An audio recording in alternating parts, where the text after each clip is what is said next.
తెలుగు వారి number 1 choice Telugu matrimony. తెలీదు గుర్తులేదు మర్చిపోయా, ఇది ఓ సినిమా డైలాగ్.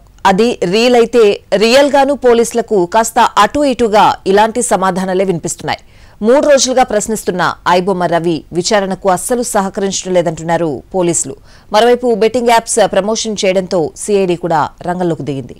సినిమా పైరసీ కేసులో ఐబొమ్మ రవి విచారణ కొనసాగుతోంది. నాంపల్లి కోర్టు 5 రోజుల కస్టడీకి ఇవ్వగా అందులో 3 రోజులు పూర్తయ్యాయి.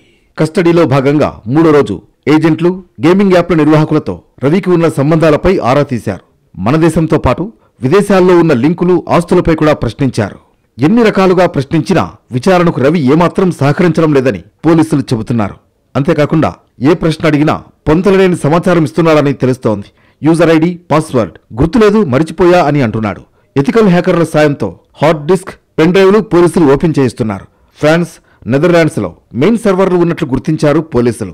బ్యాంక్ ఖాతాల వివరాలపైన ఐబొమ్మ రవి నోరు విప్పలేదు. రవి అకౌంట్ లిస్ట్ ఇవ్వాలని బ్యాంకులకు మెయిల్ చేశారు పోలీసులు. ప్రతి 20 రోజులకోసారి ఒక్కో దేశానికి రవి వెళ్లినట్లు గుర్తించారు. రవి పర్యటించిన దేశాల్లో ఉన్న పైరసీ లింకుల కూపీ లాగుతున్నారు పోలీసులు. సైబర్ నేరాల కోసం ఐబొమ్మ సైట్ను వాడుకుని ఉంటారని పోలీసులు అనుమానిస్తున్నారు. సినిమాల సేకరణ, సైట్లో అప్లోడ్కు సంబంధించిన అంశాలపై ఆరా తీస్తున్నారు. అలాగే ఈ వ్యవహారంలో ఎవరెవరు సహకరిస్తున్నారు, రవి వెనుక ఎంతమంది ఉన్నారనే విషయాలపై పోలీసులు ఫోకస్ పెట్టారు. కొత్తగా విడుదలైన సినిమాలను ఎలా సేకరిస్తారు, ఐబొమ్మ సహా మిర్రర్ సైట్లలోకి ఎలా అప్లోడ్ చేస్తున్నారనే అంశంపై ఇవాళ 4వ రోజు ప్రశ్నించే అవకాశం ఉంది.